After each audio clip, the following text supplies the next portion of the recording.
Hey guys, it's Q&A Tuesday.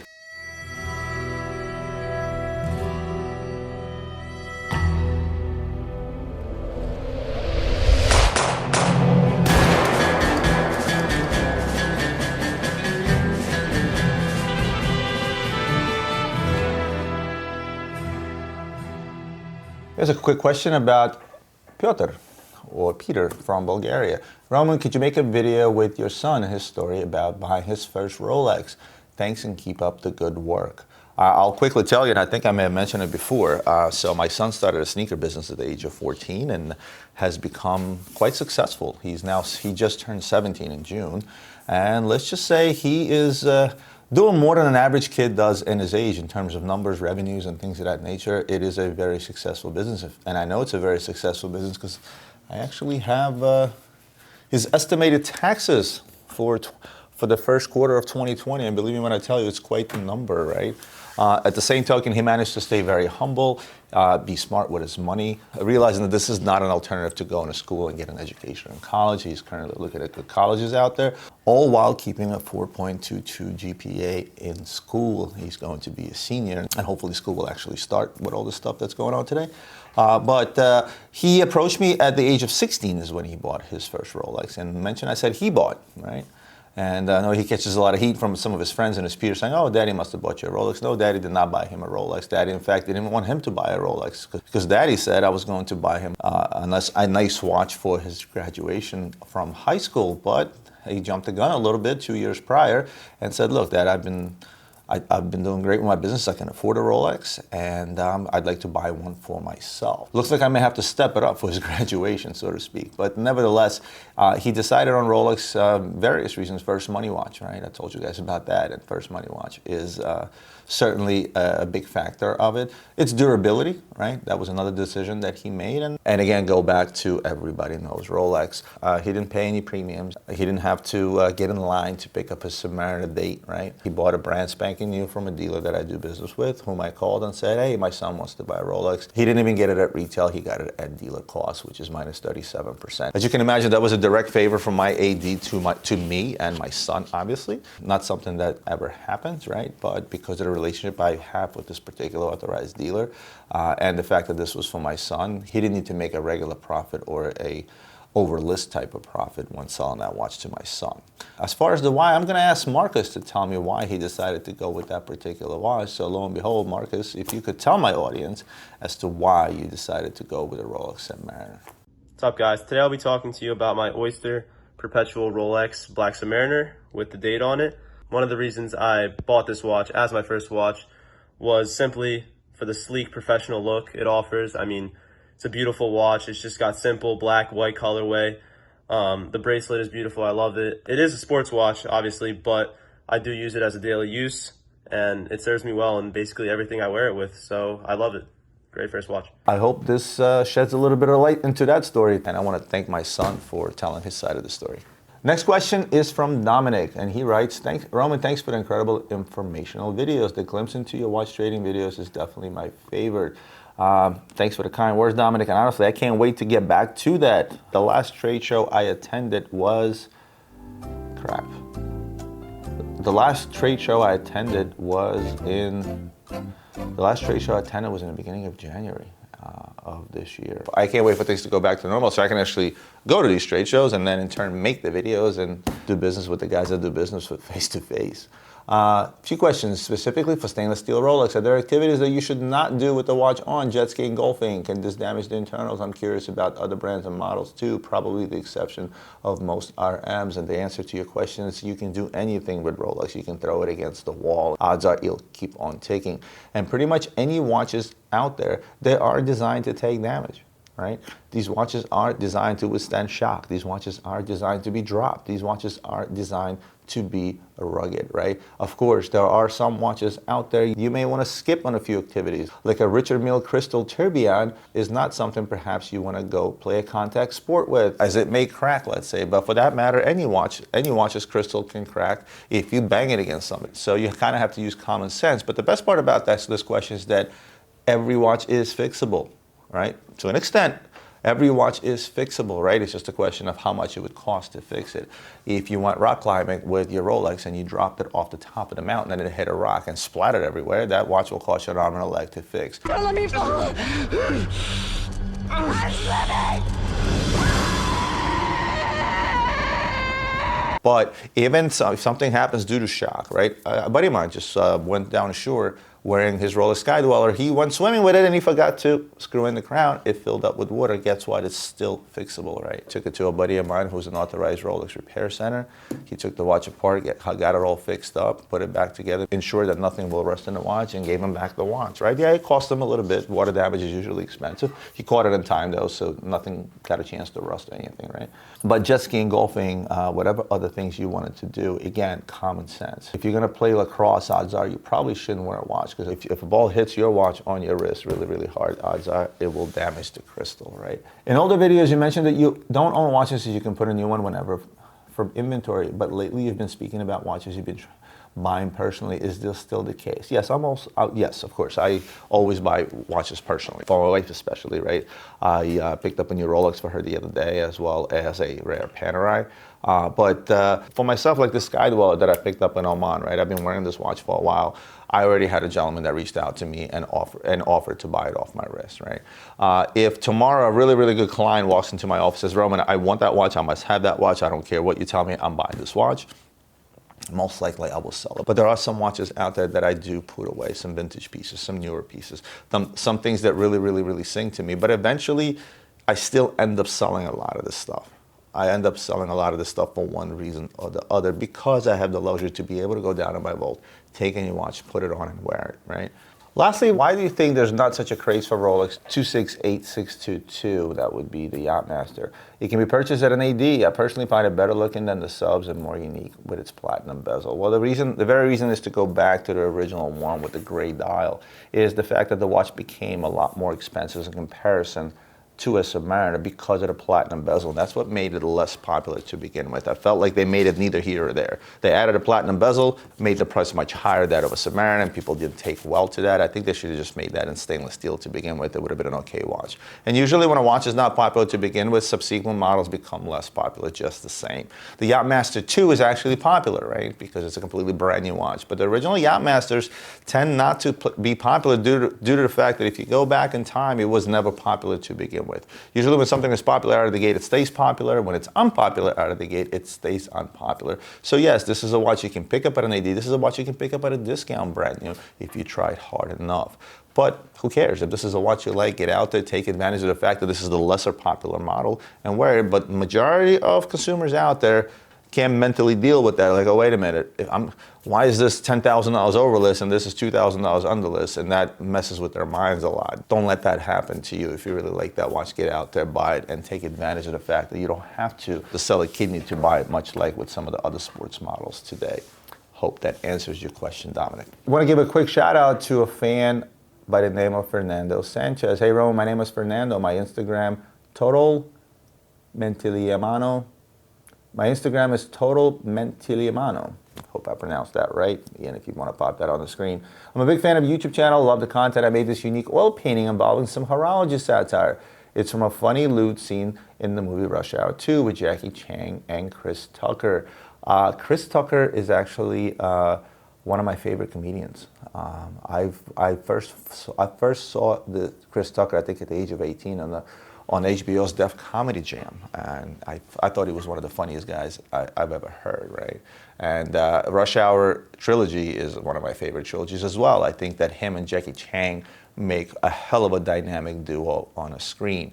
I think the only comparable duo today that gels so well would probably be The Rock and Kevin Hart, right? Complete Kevin's Twitter bio. My name is Kevin Hart, and I am a piece of shit.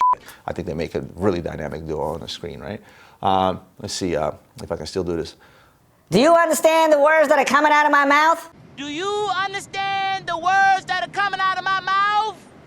That's my best impression of Chris Tucker. How did I do it? In either case, it's my interpretation when a male watch collector spot a female watch collector wearing heavy-duty hot horology in public. The neck breaker effect of a double look at the women than the watch she is wearing.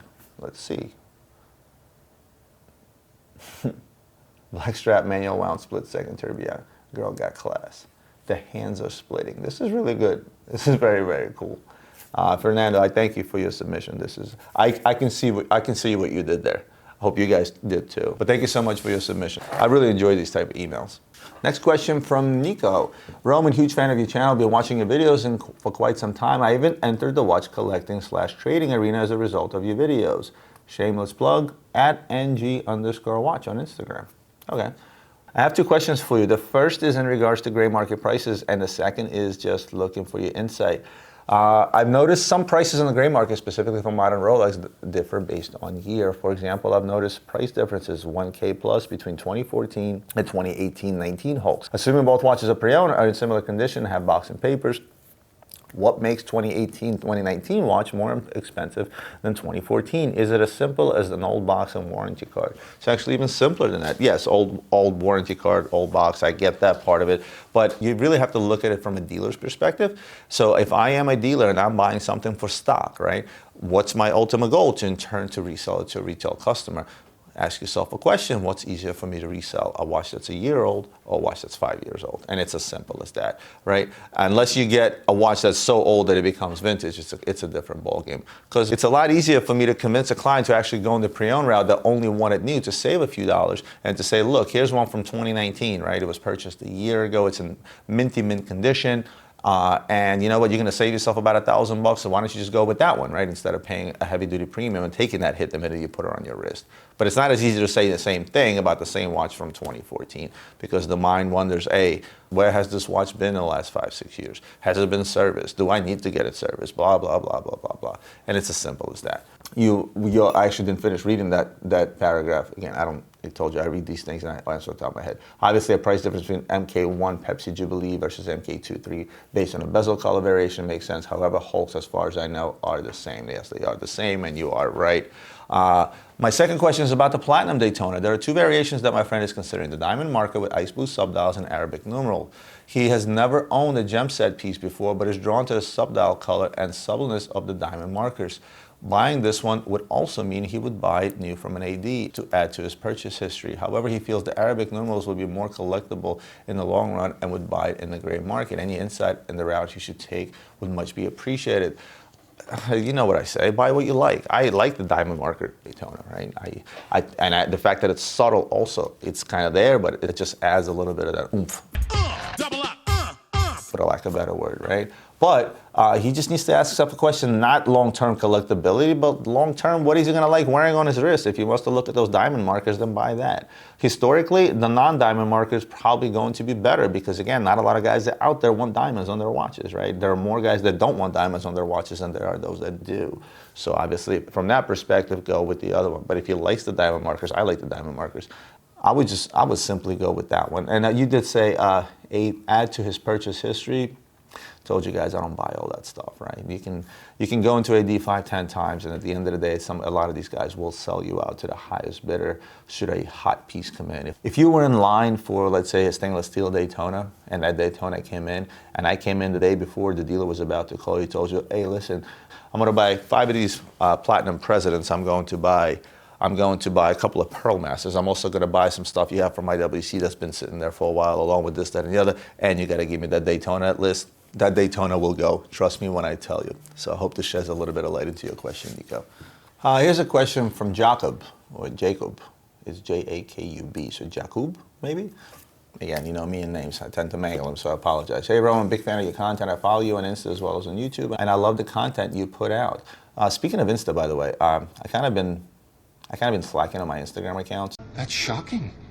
I know a lot of you guys follow me. It's at Roman Sharf. It's Roman Sharf on Instagram. And I used to do a lot of like lifestyle shots and things of that nature. If you scroll down on the history of my Instagram lately, I've just been kind of posting watches. Love to get some input from you guys on that, like some ideas as how to revive Instagram. I know the problem with Instagram is unless you guys turn notifications on for my channel, for my account, you really, it may not show up in your feed unless you like every one of my posts and things of that nature. But I used to consistently post 3, sometimes 5 times a day. Lately, I've been barely posting 3 times a week. So I'm going to revive that. I would like to get some input from you guys of what type of content you would want to see on Instagram. Because I know sometimes you guys don't have the time to watch a half-hour video, and you want to get some immediate gratification on Instagram. So please email me and give me some ideas for my Instagram account that would be interesting to you, right? Because lately all I've been posting is wrist shots and really not getting into a whole lot of details, just one-liners and a nice wrist shot, one-liner and a nice wrist shot, right? I'd love to get some ideas and some input from you, because I do think Instagram's still important. It's a way for me to quickly communicate with my fans, quickly show them some things, but your input would be greatly appreciated. Not to interrupt the question. So, I've known Luxury Bazaar for ages. Since following you, it's really cool to be able to put a face to the website. You, Adrian, as well as Eric in the past, are doing a great job and speak very candidly about the watch business, illuminating aspects of the watch trade that I'm sure many viewers were not aware of. Keep it up. Congrats on the success you had with it. It's really impressive, and I hope your business continues to flourish. Well, thank you very much for the kind words. Okay, since it's Tuesday, time for questions. What would you choose, Nautilus 5741G Perpetual Calendar or the Nautilus 5711 1P 40-year anniversary edition? Assuming you can get the 40-year edition for around $260 and the perpetual calendar for $155, which do you think is a better deal overall, will hold its value better and or appreciate over time? The limited edition is obviously not being produced anymore with the perpetual as a current model. The pricing of the perpetual seems almost tamed in comparison to what the market asks for rose gold 5980s. And right now it's the same, which would suggest that the perpetual calendar has room to grow, especially being a complicated piece. 40-year edition of Platinum, then again, is a limited edition, and those always seem to appreciate over time, as it already has. But will it continue to do so? Has it already peaked and will now only increase marginally, if at all? And piggybacking off the question, I have another one. Well, let me address the first one. Today, I would go with the 5711. 10 years ago, I may go with the 5740. Right? It all depends on the timing. And as much as you guys like to think that, oh, well, this is a limited edition, it's already trading at double its retail value, maybe it will go up to 300,000, maybe 400,000. It's all maybe. Nobody really knows. And I always tell you guys, these things are not investments, they're expensive toys. I think the better value for the money is obviously the 5740 because of how complicated it is in comparison to the 5711. Although I love the 5711 in Platinum because it's bigger than regular 57. This thing is a monster of a watch. It's a big sports watch from Patek, something people have always wanted, something big and bulky, right? But again, nobody has a crystal ball. I know Ian gave me a crystal ball, but nobody really has a crystal ball. You don't know what's going to happen. At the time, people were paying $170,000, $180,000 for 5970s perpetual calendar chronographs from Patek in 2006, 2007. They thought that these things are going to go through the roof. Guess what? They're now trading around $100,000, right? And it's a complicated watch, right? So look at it as has room to grow, okay, especially being a complicated piece. No. A lot of pieces grow due to popularity. A lot of pieces grow due to shortage on the market and popularity at the same time, supply and demand, right? The 5711 1P at $260,000 is a ridiculous price for a plain watch, right? Oh, but it's limited. I can argue that too. Look at the Patek 5100s. They were a limited edition, made for the millennial year, right? Year 2000. You would think these would be the most collectible things in the world, and that's what people thought when they bought them. When somebody paid $145,000 for a Platinum 5100, they thought that this watch was going to be $250,000. That gentleman would be hard pressed to get $75,000 for that watch, right? So again, things change, trends change, markets change, financial situations in the world change. A lot of things change, right?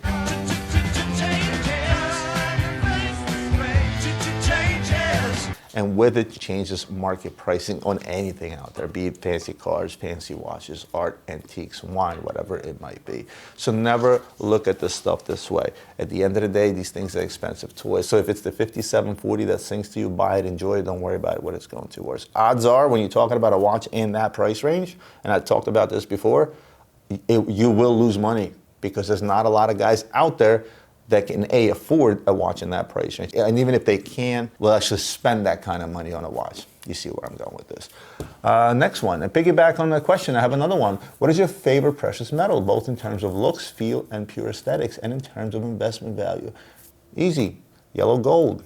I think gold is gold, and gold should be yellow. So as far as I'm concerned, if I'm gonna go with a precious metal, I'm gonna go with yellow gold. Usually platinum models command a premium, not solely because the metal is just more expensive, but also because the platinum models of almost every watch are rarer. Even when there are limited editions, such as Barrichello, just an example, but virtually every limited edition has lower production numbers than platinum. The platinum model will be produced in lower quantities. Do you think it's a good move to instinctively gravitate towards platinum for best value retention? We all know steel can command crazy premiums, i.e. Daytonas, 5711s, etc. But strictly in terms of precious metals, lastly, what's your take on Platinum Daytona? Just to round off my platinum-related questions, I personally love the dial color and the optional diamond indices along with the bezel combo. Do you think it's a good purchase around 73, 76K for a new watch full set? Why can you buy these roughly at retail on the market? How do you explain their relative lack of popularity compared to other models, such as the ones mentioned above? At 76K retail, I would think that the price alone is too high to make them unattractive to buyers, if you look at how rainbows have fared, etc. I know you always say, buy what you like, and I like all watches I reference in my questions. Just want to combine my preferences with your advice on those topics. Thanks in advance. Keep up the good work. So again, let's back up to where we started. We talked about precious metal. I said yellow gold. You asked about platinum. Platinum is not more expensive than gold. Well, of course, we're using 18 karat gold, so it's 75% gold versus platinum, so that will probably even out. Not even in terms of today's, because gold is through the roof right now. But platinum is more expensive also because it's harder to work with, and there's a lot more loss of material when you make stuff out of platinum, right? So if you took 100 grams worth of platinum, by the time you put it in the thing, you'll lose about 20% of platinum. But you're like, wait a minute, they make platinum pieces in less of an edition, like Barrichellos and Montoyas and Schumachers and things of that nature. Well, there's a reason for that. Platinum is heavy as shit. Have you put on a platinum Barrichello ever? Or the new, better yet, the new platinum limited edition offshore on a bracelet? This thing is really heavy. Not a lot of guys out there are willing to wear such a heavy watch, so they make less of them. Not a lot of guys are willing to pay such a premium for a platinum watch, right? Platinum Schumacher, 100 plus K versus a titanium one that's $45,000 to $50,000, right? Big difference in price, right? As far as the Platinum Daytona, same thing. It's an expensive watch, right? Not a lot of guys out there are willing to pay that hefty of a premium for a Platinum Daytona. And even though it's not as heavy as some of the bulkier offshores and things of that nature, it's still very heavy. A lot heavier than a gold one or a steel one for that matter. I do like the Platinum Daytona with the diamond indices, as I mentioned in the previous question. And I do like the Platinum Daytona. This is a watch that also went up. And do I think it's reasonable to pay that kind of money? Yes, it is reasonable because that's market today. That's what the prices are today. Not too long ago, I sold this watch for $55,000, then 60, then 65. Right now, I don't think I can deliver one at 65, not brand new at least. That's a watch I suggest you buy pre-owned. Get rid of the hit up front. Buy complete with box and papers. But I do really like that watch because it doesn't look like a stainless steel watch. Because a lot of these platinum pieces can be mistaken for a steel watch. People don't know it's platinum. For those that know, but for some, they may think that, hey, this is just another stainless steel watch. But the Platinum Daytona stands out really, really well. Remember the overall Rolex hype that's going on right now. Everything that was not as popular has gone up just the same as the most popular stuff. Again, these popular models bring up the rest of the herd, so to speak, right? Everybody follows the leader, for the lack of a better term. So I really hope this shines a little bit of light into your question. Here's a question from Daniel L. Hey, Roman.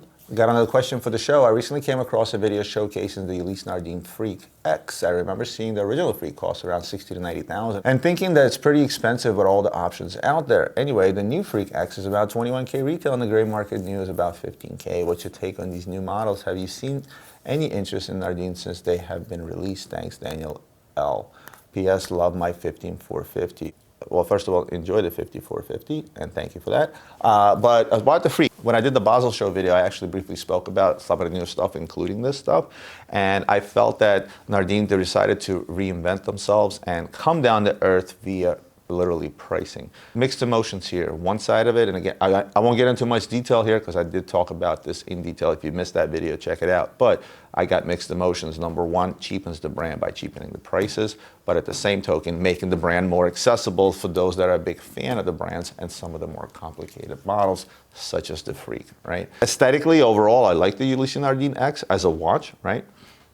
Then again, there's not a whole lot of watches out there that I don't like, so, go figure. But again, just mixed emotions. On the one hand, it cheapens the brand.